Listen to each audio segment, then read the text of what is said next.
बोलिए श्यावर रामचंद्र भगवान की जय। उमापति महादेव जी की जय। पवन सुत हनुमान जी महाराज की जय हो। भक्तों, आज का प्रसंग काकभूषण जी और गरुड़ जी के बीच का संबंध श्री रामचरितमानस के उत्तरकांड से मैं इसको ले रहा हूं। बहुत ही सुंदर कथा है।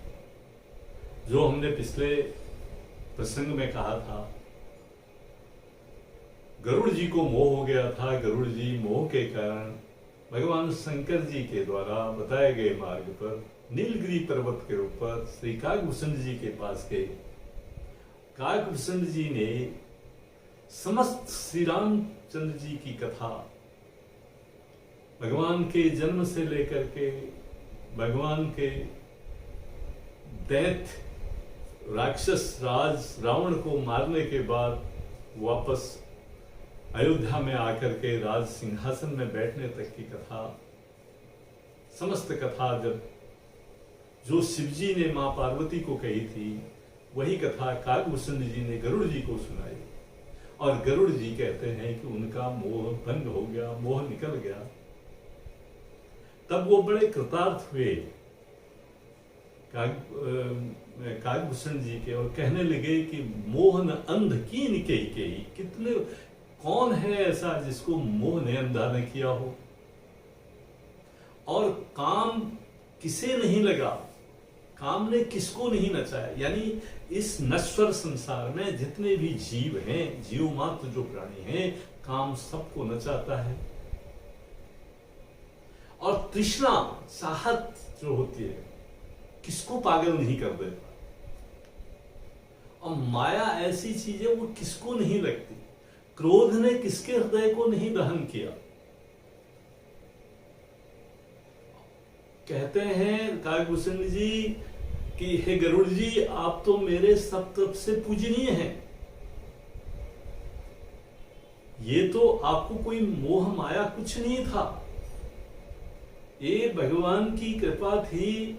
आपने मुझे बड़ाई देनी थी और भगवान ने आपको मोह के कारण मेरे पास भेजना था और मुझे एक बड़ाई देनी थी, इसलिए आप जैसे महान आत्मा मेरे पास आए। ये आपने मुझे बहुत बड़ा आदर दिया और आपने आकर के मेरे से कथा सुनी। मैं आपका बहुत बहुत धन्यवाद करता हूं। ऐसा कह रहे हैं, ऐसा कहा। तो इस संसार में पदवी पाकर, पैसा पाकर, यौवन पाकर, जवानी पाकर किसको नहीं घमंड हो जाता, किसको अभिमान नहीं हो जाता। कौन है ऐसा जिसे अभिमान नहीं होता। इन सब को नियंत्रित करने के लिए ईश्वर ने विवेक दिया हुआ है। और ये सब चीजें माया के वशीभूत हैं। और माया भगवान की भृगुटी पर बैठती है। भगवान रामचंद्र जी की दासी है माया, जो सबको नचाती है, सबको नचाती है। कोई भी ज्ञानी, पंडित, सिद्ध, सूरमा कोई ऐसा नहीं है जिसे माया ने न नचाया हो। इस सांसारिक चीजें जिसे न लगी हो, ऐसा कोई है ही नहीं।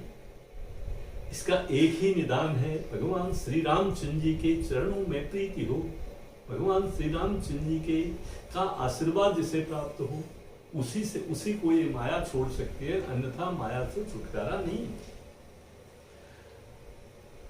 आगे काकभूषण जी कहते हैं, जब गरुड़ जी ने कहा कि मेरा मोह निकल गया, मुझे कोई मोह नहीं है, तब काकभूषण जी कहते हैं, हे गरुड़ जी सुनिए, मैं अपनी मूर्खता की और भगवान ने मेरे ऊपर कृपा की उसका वर्णन आपको करता हूं।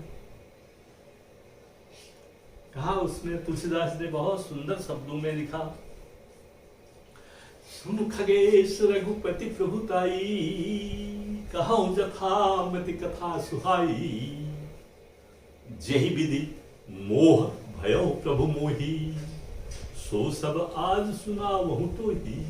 अब मुझे जैसे मोह हुआ, आपने मोह हुआ, आपको मोह हुआ, आप मेरे पास आए, मैंने भगवान की कथा कही तो आपने सुनी, आपका मोह निकल गया, ये आपने कहा।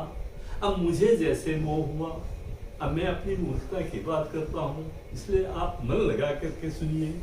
ये कायभूषण जी कहते हैं, ये हम सबके लिए है, जितने भी हम इस संसार में प्राणी हैं उन सबके लिए, सबको मोह व्याप्त है। तो यहाँ पर कायभूषण जी कहते हैं कि जब भी भगवान जन्म लेते हैं, जिस युग में भी भगवान जन्म लेते हैं, रामचंद्र जी का जिस तब तब अवधपुरी में जाऊं, बाल चरित बिलो की हर्षाऊं, जन्म महोत्सव देखूं जाई, बरस 5 तह रहा भाई। कहते हैं जब भी भगवान श्री रामचंद्र जी मनुष्य की देह धारण करते हैं, संसार का भार या संसार के पापों का नाश करने के लिए और धर्म की स्थापना के लिए, और जब भी वो मनुष्य शरीर धारण करते हैं, तब मैं अवधपुरी में जाता हूँ और वो अपने भक्तों के लिए अनेक प्रकार के चरित्र करते हैं बचपन में। तो मेरे इष्ट देव हैं भगवान राम, मेरे इष्ट देव हैं, मैं उनके समक्ष जाता हूँ तब जब भी वो मनुष्य रूप धारण करते हैं, मैं उनके पास जाता हूँ और वहां रह करके मुझे इतना अच्छा लगता है कि मैं वहां हर एक जन्म का उनका महोत्सव देखता हूँ। और वहां पर करीब करीब जब भी जन्म होता है भगवान का, मैं 5 बरस वहां पर रहता हूँ और उनके चरित्रों को देखता हूँ। अब एक कथा मैं आपको कहता हूँ, कहते एक बार जो घटना घटी मेरे साथ उसको मैं कहता हूँ आपको। वहां पर भगवान का सुंदर महल है, राजा दशरथ के पुत्र हैं भगवान राम, तो उनके लिए क्या कमी हो गई। सुंदर महल है, सुंदर आंगन है, आंगन में बहुत छोटे रूप में भगवान खेलते रहते हैं, मैं उनके साथ क्रीड़ा करता हूँ, मैं उनका मन बहलाव करता हूँ। और भगवान ने घूमते, कभी कभी भगवान मेरे पास, उनकी जो ठुमुक ठुमुक करके चल रहे हैं भगवान, उनके जो उनकी सुंदरता है वो सुंदरता मैं वर्णन नहीं कर सकता। हजारों कामदेव भी उनके सामने फीके पड़ते हैं, इतनी सुंदरता है भगवान रामचंद्र जी। अपने चारों भाइयों के साथ खेलते हैं और माता पिता उनका ध्यान रखते हैं। वहीं माता पिता भी सुंदर आसन लगा के बैठे हुए आंगन में, चारों भाई खेल रहे हैं और मैं भी उनके साथ जा करके खेल रहा हूँ। भगवान पूरी खाते हैं और पूरी खाते खाते उनका जूठन जो गिर जाता है, मैं उसको खाने के लिए जाता हूँ। जब भगवान मेरे पास आने लगते हैं, मैं थोड़ा दूर भाग जाता हूँ। जब भगवान वापस जाने लगते हैं, मैं उनके पांव को छूने के लिए जाता हूँ और मुझे देख करके भगवान थोड़ा ज्यादा भागने लगते हैं, ज्यादा दूर तक जाने लगते हैं। तो मुझे एक बार ऐसा हुआ कि क्या ये परब्रह्म परमेश्वर है जो कि मेरे पास जाने से भागता है और जब मैं दूर को चला जाता हूं तो रोने लगता है? क्या यही परब्रह्म है, यही ईश्वर है? ये जो ही मेरे मन में आया, तो हे गरुड़ जी सुनिए जो बात हुई, बहुत रोचक कथा है, आप सुनिए इसको, क्या हुआ उससे। तो उन्होंने एक माया रची, भगवान ने क्या करा, वहां पर माता पिता भाई सब बैठे थे, किसी को कुछ पता नहीं चला। ते कर करम मरम ते ही काहू, जाने अनुजन मात पिता हो। उन्होंने जो कर्म किए वो किसी को पता नहीं चले। वो खेल रहे थे, सबको ऐसा लग रहा था खेल ही रहे हैं। माता पिता भाई सब बैठे, किसी को कुछ पता नहीं चला। ते कर कर्म मरम ते, उसका मरम किसी ने नहीं जाना। क्या किया, जानी पान धाये मोहि धरना, श्यामल गात अरुण कर चरना। सुंदर लाल लाल उनके हाथ और पांव, देख करके मेरी तरफ को दौड़े। तब मैं भाग चलो रे गाड़ी, राम गहन निज भुजा प्रसारी। तब क्या किया मैंने, मैं भागा, मैं उड़ा। कागभूषण जी कह रहे हैं मैं छोटे से कौवे के रूप में था और मैं उड़ा, वहां से भागा। राम गहन निज भुजा पसारी, भगवान रामचंद्र जी ने अपने हाथ को, अपनी भुजा को मेरी तरफ कर दिया और ऐसा हुआ मैं भाग। जिमी जिमी दूर उड़ाऊं आकाशा, तहां भुज लिख दिज देखाऊं प्रभु निज पासा। जहां जितनी दूर तक जाता था भगवान की भुजा मेरे पीछे लगी रहती थी, ऐसा मैंने देखा। और भागते भागते क्या हुआ, ब्रह्मलोक लगी गयो मैं, चितवत पाछुड़ा। जुगन गुल कर बीच सब, राम भुजहि मोहिता। हिता थे गरुड़ जी, जब मैं दौड़ करके भाग करके ब्रह्मलोक तक चला गया और देखता हूं, पीछे देखता जाता हूं, भगवान की भुजा मेरे पीछे ही लगी हुई है। युग अंगुल कर बीच सब, और फर्क कितना था, सिर्फ 2 अंगुली का, मेरे और भगवान के बीच में सिर्फ 2 अंगुली का फर्क। मैं वहां तक चला गया। वहां जाकर के फिर भी मैं देखता हूं पीछे तो ये है, सप्तावरण वेद करी, गयो जहां लगी मोह। सप्त जो आवरण हैं, उन 7 आवरणों को मैंने पार कर दिया और वहां भी देखा कि भगवान की भुजा मेरे पीछे ही है। सिर्फ इतना मेरे अंदर आया था कि क्या ये ब्रह्म है, सिर्फ इतना मेरे अंदर आया तो भगवान ने अपना जो है रूप दिखाया, मैं क्या हूं। और ब्रह्मलोक के बाद भी 7 वर्ण भेद करके मैं वहां चला गया और वहां देखा भगवान की पूजा है। तो अब मैं क्या करता, क्या होता है जब कभी आखिरी स्टेज आ जाती है, फिर कोई रास्ता नहीं सूझता, तो क्या करता है जीव, वही यहां पर कागभूषण जी ने किया। फिर क्या किया, तुलसीदास ने बहुत सुंदर शब्दों में लिखा हुआ है, मुंह देहो नयन त्रसित जब भयो, पुण्य चितवत कौशलपुर गयो, मोहि बिलो की राम मुस्काही, बिहसत तुरत गयो मुख माही। हुआ ऐसा, मैं जब ये सब देखा सहन नहीं कर सका, आंखें बंद कर दी मैंने, तुरंत आंख बंद कर दी और आंख बंद करके ज्यों ही मैंने खोला तो मैं देखता हूं कि मैं खुद कौशलपुर में, अयोध्यापुरी में आ गया हूं। अभी मैं कहा ब्रह्मलोक से भी आगे चला गया था। ज्यों ही आंख बंद करी तो भगवान की कृपा से मैं अयोध्या में आ गया और अयोध्या में ज्यों ही मैंने आंख खोली और भगवान ने मुझे देखा तो भगवान हंसे और ज्यों ही हंसे भगवान तो मैं उनके मुंह में प्रवेश कर गया। ये कागभूषण जी अपनी कथा कह रहे हैं, मुझे मोह जब हुआ, उनको जब मोह हुआ, ये सब हुआ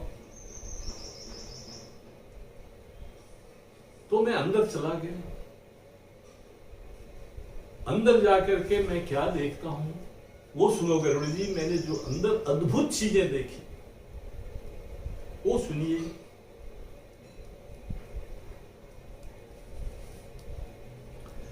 उदर माज सुनो अंडज राया, देखो तह ब्रह्मांड अनेका, अति विचित्रतः लोक अनेका, महिमा अधिक एक तय एका। जब मैं उनके मुंह के अंदर प्रवेश कर गया, वहां मैं क्या देखता हूं, अनेक ब्रह्मांड है उधर, उनके उदर के अंदर अनेक ब्रह्मांड है। वहां अनेक किस्म के लोक हैं,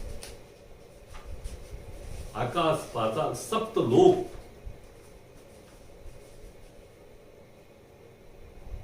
वहां सब है, ये सब मैंने देखा। वहां वही चीज देखी जो वहां पे बड़े से पर्वत हैं, एक एक ब्रह्मांड में मैंने कई एक पर्वत, कई एक नदियां, कई वृक्ष, पेड़ आदि और पूरा पूरा संसार देखा। और वहां पर ब्रह्मा, विष्णु, महेश, वो सब भी मैंने अलग अलग जगह पे देखे। वहां के लोग भी मैंने अलग अलग देखे। और वो कहते हैं, कालभूषण जी कह रहे हैं, जो नहीं देखा नहीं सुना, जो न मनहु समाए, वो मैंने जो चीज कभी सुनी नहीं थी, कभी देखी नहीं थी, वो सब देखी। और वो चीज देखी, वो चीज भी थी जो मनहु न समाए, जो मन में भी समा नहीं सकती। आप विचार करिए, आप थोड़ी देर के लिए अगर कुछ विचार करें, आप अमेरिका विचार करें तो अमेरिका आपके मन में आ जाता है, अमेरिका ऐसा है। तो ऐसी ऐसी चीजें कालभूषण ने देखी कि वो मन में भी नहीं आ सकती, ऐसा देखा। मैं उसे कह नहीं सकता, उसका वृतांत नहीं कर सकता, आपको मैं कह नहीं सकता, क्योंकि मैंने आंखों से देखा है, देखी हुई चीज, मेरा मुंह उसको वर्णन नहीं करने योग्य नहीं है, सामर्थ्य नहीं है कि मैं उसको वर्णन कर सकूं। ऐसी अद्भुत चीज देखी मैंने, ऐसा कह रहे हैं। और फिर इस तरह से मैं सभी चीजें, एक एक ब्रह्मांड महा रहो बरस सते, यही विधि देखत फिरहूं मैं अंड कटारे। उन ब्रह्मांडों में, उन एक एक ब्रह्मांडों में, आज साइंस भी कह रहा है, ये तो 500 साल पहले तुलसीदास जी ने लिखी थी, उस समय हमारे ग्रंथों में। और ये त्रेता की बात थी, त्रेता का, मैं वाल्मीकि महाराज ने भी यही चीज बताई है, वाल्मीकि ने त्रेता में लिख दी, आज से लाखों वर्ष पहले की बात है। तो तब ये चीज लिख दी थी। आज साइंस कह रहा है हाँ, एक यही सूर्य नहीं है, इसके अलावा भी दूसरे सूर्य हैं। तो हमारे ग्रंथों में तो ये 500 साल पहले तो तुलसीदास जी ने लिखा था, अनेकों ब्रह्मांड है। तब तुलसीदास, तब कालभूषण जी कह रहे हैं, मैं एक एक ब्रह्मांड में एक 100 साल तक रहा, एक 100 बरस तक एक एक ब्रह्मांड में रहा। इसी तरह से मैंने अनेक ब्रह्मांड देखे, अनेक ब्रह्मांडों में मैं वहां गया। अब वहां क्या देखा मैंने? भिन्न भिन्न में देश सब अति विचित्र हरिजान, सब अलग अलग किस्म के लोग देखे। हर ब्रह्मांड में अलग अलग किस्म के अलग अलग बनावट देखी। जो हम आज कहते हैं ना, एलियंस आए हैं, फलाने आए हैं, ये तुलसीदास जी ने तब वर्णन कर दिया था, 500 साल पहले कह दिया था। हर ब्रह्मांड में अलग अलग किस्म के जीव हैं, उनकी बनावट अलग है, उनका रहने का स्ट्रक्चर और रहने खाने पीने की सब चीजों की व्यवस्था अलग अलग है। भिन्न भिन्न में दीख सब अति विचित्र है जान, अगणित भुवन फिरे प्रभु राम न देखवान। अनेक ब्रह्मांडों में घूमा, पर रामचंद्र जी दूसरे नहीं देखे, रामचंद्र वही थे जो मैंने यहां देखा था, ये कह रहे हैं। तो रामचंद्र जी मेरे से वही करते थे, वही सोई सुष्पन, सोई शोभा, सोई कृपाल रघुवीर। रामचंद्र जी की कृपा मेरे ऊपर उसी किस्म की थी, जो वहां पर कर रहे थे अवधपुरी में मेरे साथ, वही सब जगह कर रहे थे रामचंद्र जी। और इस तरह से मैं अनेक ब्रह्मांडों में घूमा। भ्रमतमो ही ब्रह्मांड अनेका, बीते मनहु कल्प सत एका। 100 कल्प बीत गए, अनेक ब्रह्मांडों में घूमते घूमते मुझे ये जो है, जो कालभूषण जी ने लिखा है, वो सिर्फ 2.5 घड़ी की बात है। 2.5 घड़ी मतलब 1 घंटा, 1 घंटे की फिल्म बताई भगवान ने अपने अंदर डालकर। दूसरे शब्दों में ऐसे कह सकते हैं, 1 घंटे की फिल्म बताई, जिसमें कालभूषण जी को यह प्रतीत हुआ कि मैं 100 कल्प वर्ष तक, कल्प कितने का होता है? 4 करोड़ 43 लाख वर्ष का एक कल्प होता है, ऐसा कहते हैं। इसमें रामायण में ही लिखी हुई है ये चीजें तुलसीदास जी ने। तो 100 कल्पों तक रह गया मैं इसमें। यह विधि देखा तो फिर मैं अंड कटा अनी। बीते मनो कल्प सतेगा, मानो कि 100 कल्प बीत गए। फिर घूमते घूमते मैं अपने आश्रम में आ गया। कौन सा आश्रम? जो नीलगिरी पर्वत पर है, जिससे पहले मैंने इसका वृतांत आप लोगों को सुना दिया है। वापस में घूमते घूमते वहां आ गया। अब वहां आया जब मेरे को, तो भगवान ने देखा कि मैं काफी विकल हो चुका हूं। ये सब चीजें देख करके मैं आश्चर्यचकित हो गया। देख कृपाल विकल मोही बिहसे तब रघुवीर, बिहसत ही मुख बाहर आए हो सुनो मति धीर। हे गरुड़ जी, मैं जब इतना सब घूम गया, मुझे मैं कुछ कहने जैसा नहीं रहा। ये विचित्र माया देख करके, वही भगवान जिसके साथ में खेल रहा था, उनके उदर में ये सब चीजें हैं, ये देख करके मुझे आश्चर्यचकित हुआ। भगवान ने जब मेरे को देखा कि काफी विचलित हो गया है, भगवान ने तब बिहसे तब हनुमान भगवान रामचंद्र जी फिर हंसे, और हंसते ही मैं बाहर आ गया। और हंसते ही करीब मतलब 2.5 घड़ी, 1 घंटे में मैं बाहर आ गया। और मुझे बाहर आते ही श्री रामचंद्र जी वही चीज करने लगे जो शुरुआत में कर रहे थे, मेरे पीछे दौड़ रहे थे, कुआं दिखा रहे थे। अब ये सब देख कर, जो मैं अंदर देख के आया हूं और जो सब ये देख रहा हूं, ये देख करके मुझे कुछ कहना ही नहीं आया। इतने बड़े परमात्मा जिनके उदर में अनेकों ब्रह्मांड हैं, ये देख करके मैं बेहोश हो गया। और बेहोश होकर के भगवान ने जब प्रेमा कुल प्रभु मोहि बिलोकी, निज माया प्रभुता तब रोकी, तब भगवान ने अपनी माया को रोका। अपनी माया को रोका भगवान। अकर सरोज मम सिर पर धरो, निज माया प्रभुता तब रोकी, कर सरोज मम सिर पर धरो, दीन दयाल सकल दुख है। भगवान ने सारे कष्ट जितने भी मेरे अंदर जो ख्याल थे, जो बातें मैं अंदर गिन रहा था, उन सबको भगवान ने रोक दिया। अपनी माया को रोक दिया भगवान ने। मेरे सारे, जो ही भगवान ने मेरे सिर पर हाथ रखा, मेरे शरीर की सारी पीड़ाएं, सारे कष्ट दूर हो गए। ये कह रहे हैं काकभूषण जी महाराज गरुड़ को। तब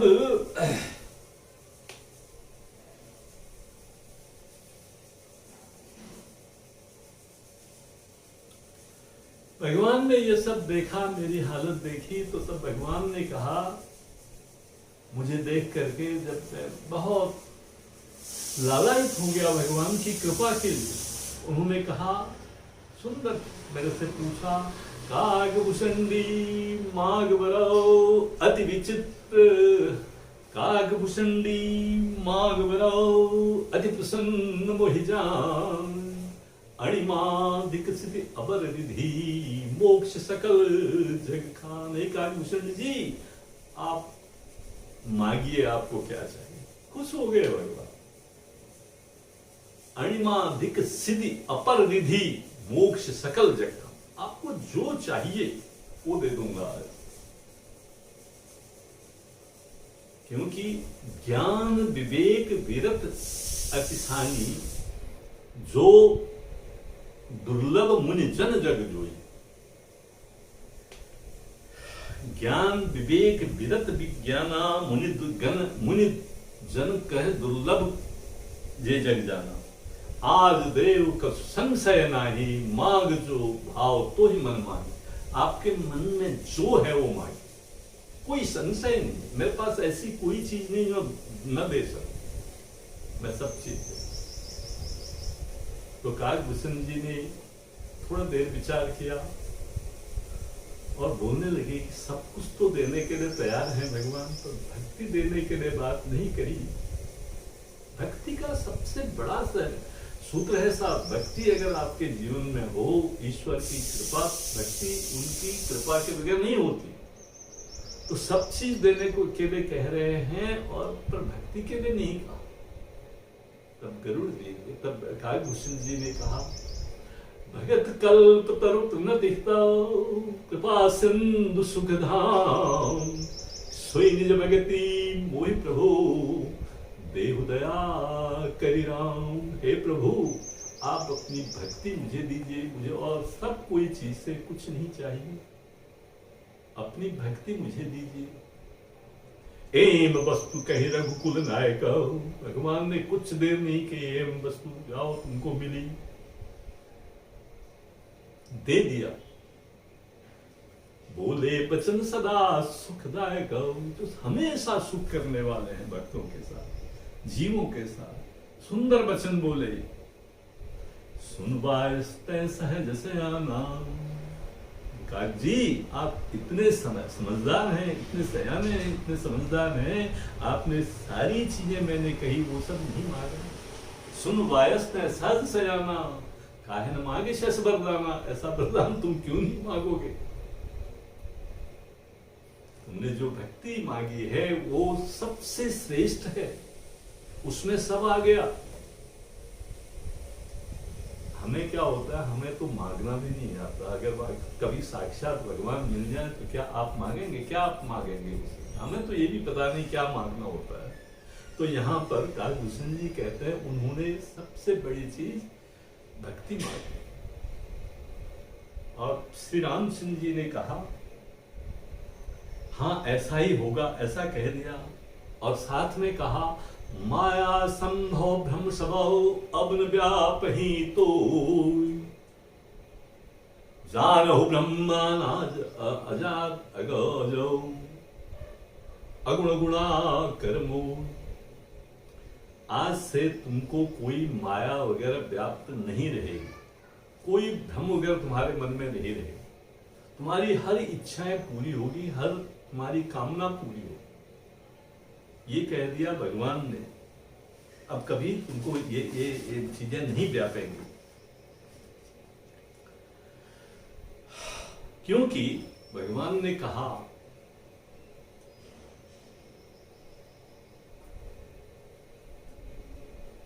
भक्ति के बगैर अगर ब्रह्मा जी भी हों, मुझे वे साधारण व्यक्ति की तरह ही प्रेमी हैं। और भक्ति करने वाला बहुत छोटा प्राणी भी हो, वो मेरे को प्राण के समान प्यारा है। सबरी का आप देखते हैं, सबरी को भक्ति दी, भगवान उनके द्वार पर गए, उनसे मिलने के लिए द्वार पर गए। अजामिल की भक्ति देखिए,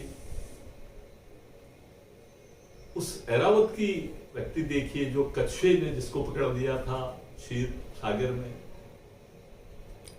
प्रहलाद की भक्ति देखिए, भगवान ने क्या नहीं किया, किसके साथ। भक्ति एक ऐसी चीज है जिसके वशीभूत हैं परमात्मा। तो ये भक्ति प्रदान की है श्री रामचंद्र जी ने, भक्ति प्रदान की कालभूषण जी को, जिसके बल पर, उस भक्ति के बल पर आज भी कालभूषण जी नीलगिरी पर्वत पर श्री भगवान रामचंद्र जी के गुणों का बखान करते हैं। और अनेकों जीव पशु पक्षियों के रूप में वहां जाकर के सुन रहे हैं और अपना जीवन कृतार्थ कर रहे हैं। ये कथा निरंतर चल रही है। वहां किसी किस्म की कोई माया व्याप्ति नहीं है। उस जगह में संसार की कोई चीजें वहां पर लागू, कोई नियम कानून वहां पे लागू नहीं पड़ता। वहां पे सिर्फ वैराग्य होता है। ब्रह्म पर प्राणी, वो ब्रह्म के ऊपर आ जाता है, वही प्राणी। सो मैं यहां पर इस कथा को विश्राम करूंगा। भगवान रामचंद्र जी की कृपा हम सब के ऊपर बनी रहे। ईश्वर हमारे हर एक कार्यों को पूर्ण करें, हमारी हर इच्छाएं पूरी करें। यहाँ मैं कथा विसर्जन करता हूं। आप सबके ऊपर प्रभु की कृपा बनी रहे। बोलो श्यावर रामचंद्र भगवान की जय। उमापति महादेव जी की जय। महाबली वायुपुत्र हनुमान जी महाराज की जय।